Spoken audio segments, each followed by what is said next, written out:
What does it take to create a revolution? What do we want? Mr. Mexico! We want now! What does it take to capture the hearts and minds of a community? What does it take to inspire a city?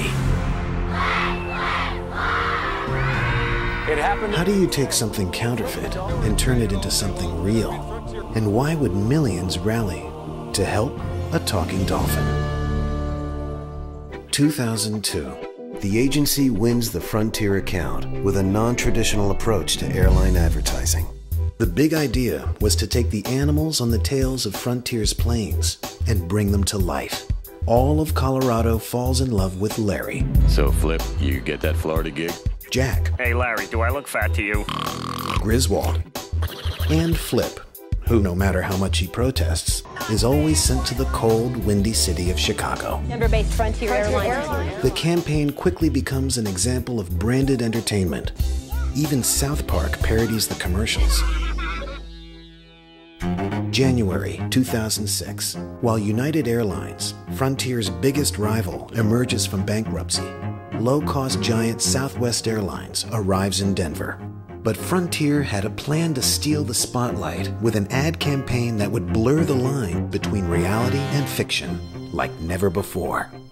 It all began with a series of mock newscasts. Earlier this week, Flip the dolphin drew a line in the sand. I either go to Mexico or I quit. Today, Frontier responds. Sending Flip to Mexico is a logistical nightmare. The newscasts looked so real, one network pulled the commercials off the air. He will if the students at Louisville Middle School have anything to say about it. The agency then launched a grassroots movement to capture the public's reaction to Flip's ultimatum. Starting small and building throughout the month, they staged protests, distributed leaflets, and even vandalized their own billboards. The actions caught the attention of the people, and they were more than willing to play along.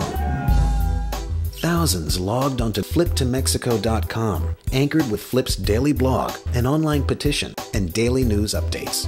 Every few days, new commercials premiered, allowing the public to follow Flip's evolving storyline. This is one porpoise with a purpose. We are expecting a decision within the hour. While mirroring the staged ground effort taking place on the streets. They even created a committee to send Flip to Mexico. They call themselves the Committee to Send Flip to Mexico. Frontier's Joe Hodis calls them trouble. I'm trying to get Flip to Mexico, and this committee, they're trying to destroy me. Look at it from my perspective.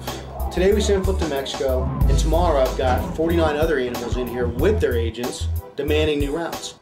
The infamous Flipmobile became ubiquitous around Denver, making personal appearances that were mobbed. They even auctioned it off on eBay to raise money for Flip's political action committee. A song, using the battle cry from a staged Flip rally, was distributed to radio stations and nightclubs, becoming Flip's anthem throughout Denver. It was even played at the Pepsi Center. As more and more content was developed, it was immediately posted on Yahoo and Google. It even extended to social networking.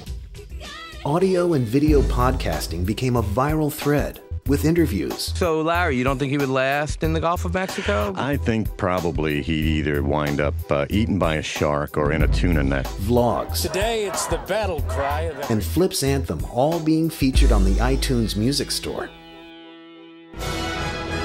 But even more amazing than what the agency did was how the people reacted. He must be set free. As fake protests became real protests, fake news became real news. Let Flip fly. That's right. Denver-based Frontier Airlines is out with its quarterly report. Helping CEO Jeff Potter navigate his way through a difficult business report. Make sure the fundamentals once again are going the right direction. Very good, but the really important news, of course, this morning is about this guy. Watch this. Offer an ultimatum. What's the dang deal with Flip, huh? And the fate of Flip was on the tip of everyone's tongue. February 5th, Super Bowl Sunday. All of Denver is tuned in to see if Flip will or will not go to Mexico.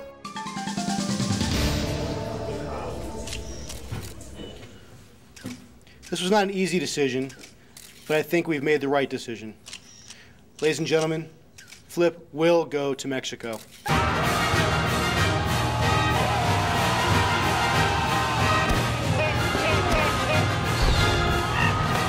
The Denver news media used Flip's victory as their lead story following the Super Bowl. Tonight, the eternal question was answered during the third quarter of the Super Bowl. Flip the Dolphin finally gets his wish. Many Denver fans spent their Sunday cheering neither for the Steelers nor Seahawks, instead for the Dolphin. Frontier's Super Bowl commercial brought a 4-month ad campaign to an end. From school kids to flippies, thousands jumped on the bandwagon to send the Dolphin to a warm, watery climate. Frontier really hit it out of the park with this ad campaign, a campaign that really and truly captured the attention and the imagination of this city. In the end, the campaign was an unqualified success, and bookings were up 56% over last year, leaving just one thing to say. Wow. Holy sh**. Oh, sorry. Sorry.